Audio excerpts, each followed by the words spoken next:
Thank you and good afternoon, everyone. My name is Ireen Mosweu. I'm from Aurum Institute in Rustenburg, and I'm the Community Engagement Officer. My presentation outline will talk about the background of the Rustenburg and the foundation of the CE, community engagement, the goals of community engagement, recruitment and retention strategies and challenges that we have, and retention strategies and how we manage to retain our participants and the lesson learned.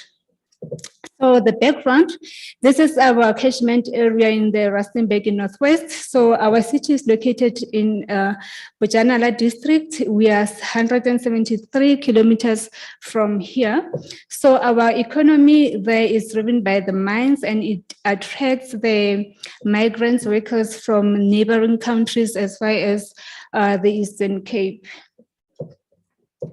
The foundation and the guideline of community engagement. I liked what Upinda said this morning, that the GPP is his Bible. I always say that the GPP is my Bible. So we are guided as community engagement people. We are guided by the GPP guideline. It was developed by to facilitate the building of effective partnership among all research and stakeholders. It was developed by the leadership of AVAC and the USAID. The first edition was developed in 2007, and then the second one, it was developed in 2011, incorporated the feedback gathered through the global consultation. The same as the NSP, we make consultation before we publish these GPPs. The one that Pinda had, it was from IRS. It was published in 2017, and we had several engagement before it was developed and published. So the GPP guideline for TB drugs was issued in 2012, based on the similar guideline of for HIV and reflecting the growing acceptance of the importance of CE. So the objectives of community engagement is to set the global standard practices for stakeholder engagement.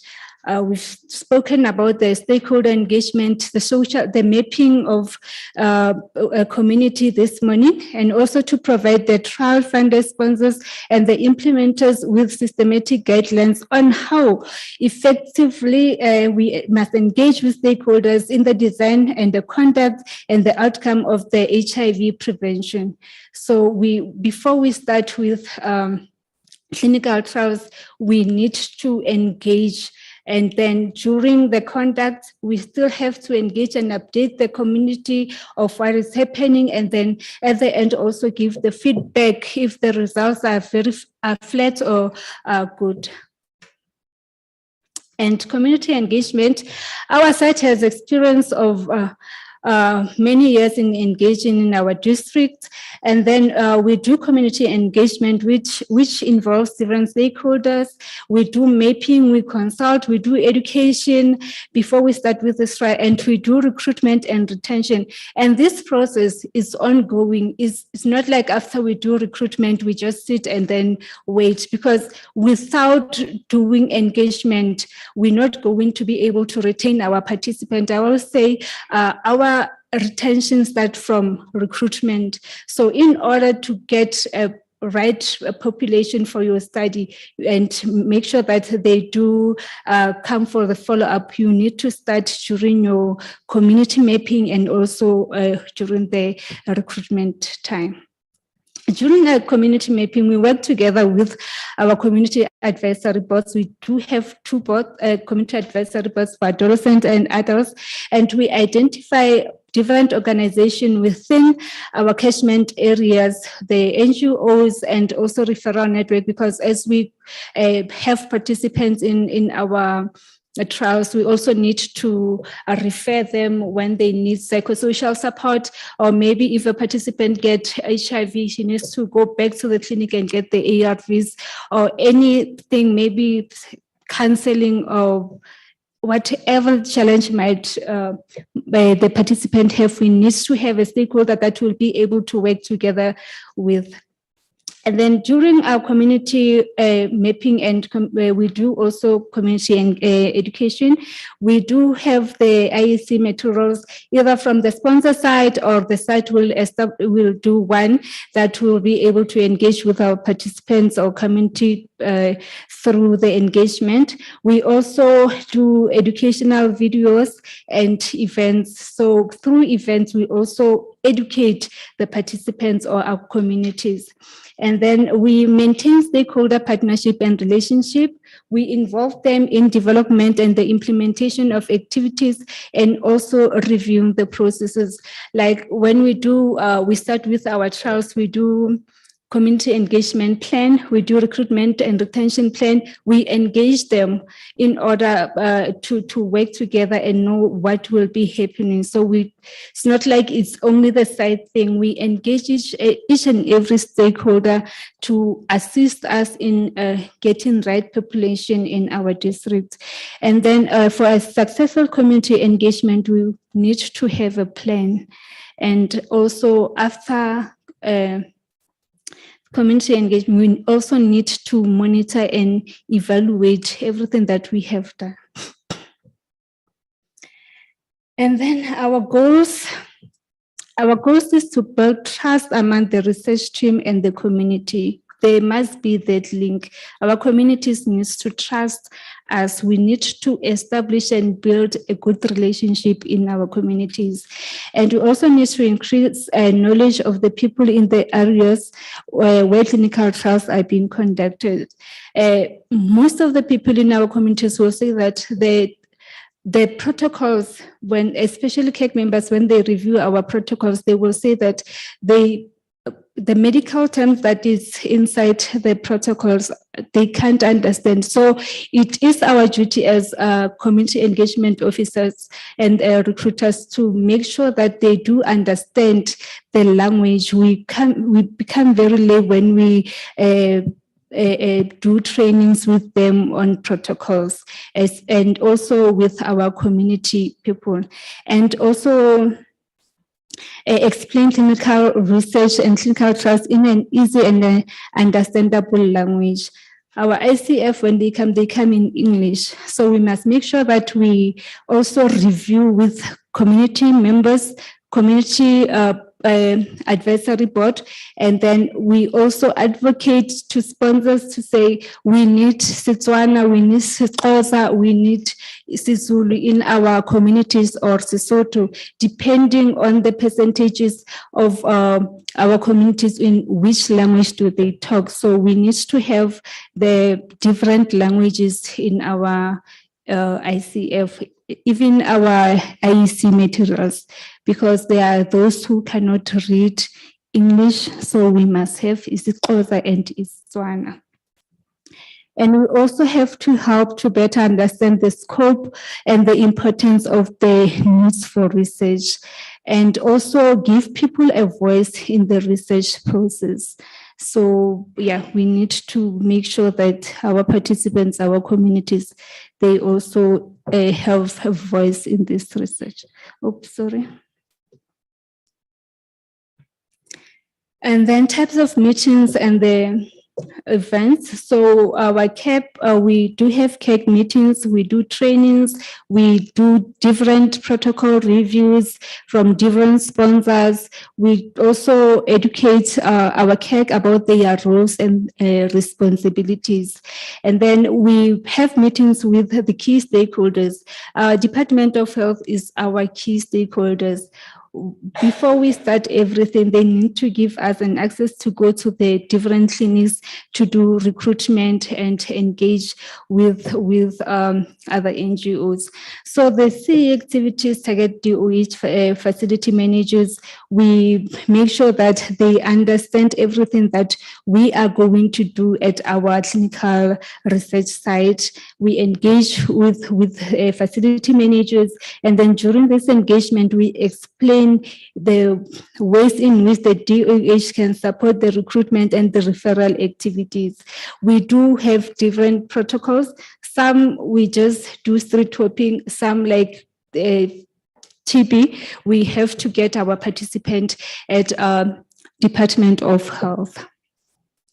So we engage also with the TB nurses and the NGOs that do TB screening and TB in communities, and also not forgetting civil society. And then we engage with NGOs that do, I'm repeating. So the meeting also aimed to secure the buy-in from the DOH and other stakeholders. So types of events that we do vaccine days, we do retention days, we do youth days, and also we do TB day celebration. So Umang Vivian has already said that this year the event will be in our province, in our town at Tlhapane Stadium. So we are inviting. So recruitment, it's very difficult and it's not nice when you do your recruitment and you don't meet your targets. The PI will be on who is as a community engagement officer, because he promised the sponsor that we will meet targets, so he wants those targets. So you must make sure that you get those participants. And sometimes it's a challenge because we are doing multiple competitive trials, and then sometimes it's very difficult. We don't have awarenesses, but also when we have awarenesses, we get those participants, and we make sure that we attend various community events. So other challenges are when we do like your TB trial, you get someone who's very sick and hospitalized. So you cannot enroll that type of a person.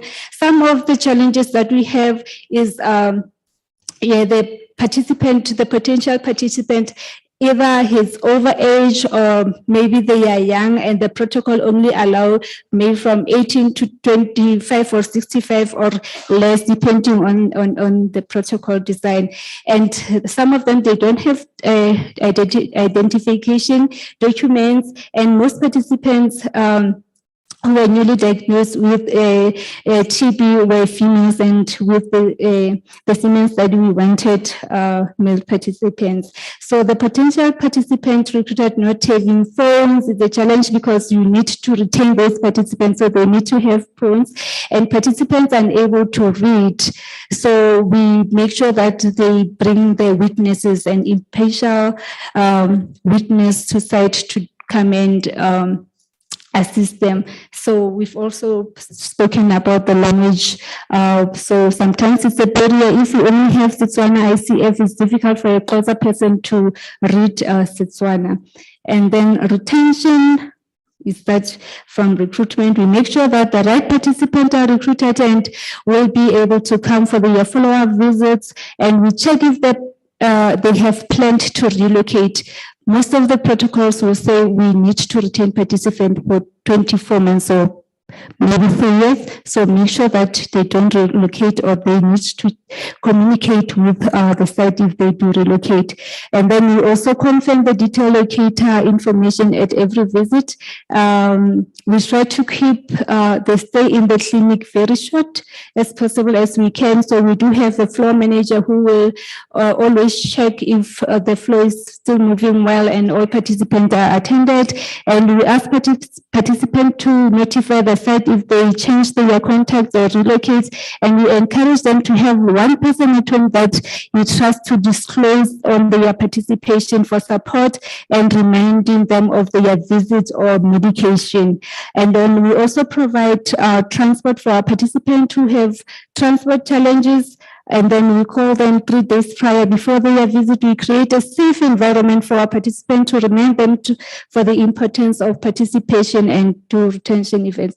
Lesson learned from a community engagement is that we need to have community engagement and recruitment and retention plan. And also we have to have a plan for emergency. Remember, during that COVID time, we were so stressed. We had multiple HIV prevention studies that we were conducting at site. We didn't know what to do, where to start. We had to retain participants. We also had to do retention activities. So we had to make a plan so that we have virtual retention events with them, engage with them via WhatsApp. And it's a process because some of these things needs to be approved by the ethics committee. So also we need to have a CE meeting and events and not just recruitment. And then to engage local health authorities as soon as possible before we screen. And it is very vital for the facility staff to know about the trial before the recruitment of potential participants at facilities and make multiple contacts with facilities, and also engage with CAP at all times and also other stakeholders that we have established relationship with, and also do protocol training and review the ICF, check the language, and if the study is suitable for community. We just don't accept the studies where we know that it won't work in our communities. Thank you very much for listening to me.